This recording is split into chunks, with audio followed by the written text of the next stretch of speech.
বিষ্ণুঘরের গয়না চুরি ও সেজবাবু। নরেন্দ্রকে যখন দেখি কখনো জিজ্ঞাসা করি নাই, তোর বাপের নাম কি, তোর বাপের কখানা বাড়ি।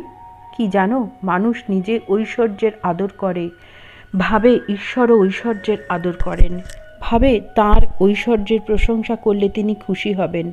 শম্ভু বলেছিল, আর এখন এই আশীর্বাদ করো যাতে এই ঐশ্বর্য তাঁর পাদপদ্মে দিয়ে মরতে পারি। আমি বললুম, এ তোমার পক্ষেই ঐশ্বর্য, তুমি তাকে কি দিবে, তার পক্ষে এগুলো কাঠ মাটি।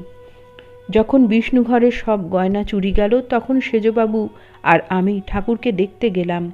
সেজবাবু বললে, দূর ঠাকুর, তোমার কোনো যোগ্যতা নাই, তোমার গা থেকে সব গয়না নিয়ে গেল আর তুমি কিছু করতে পারলে না। আমি তাকে বললুম, এ তোমার কি কথা, তুমি যার গয়না গয়না করছো তার পক্ষে এগুলো মাটির ডেলা।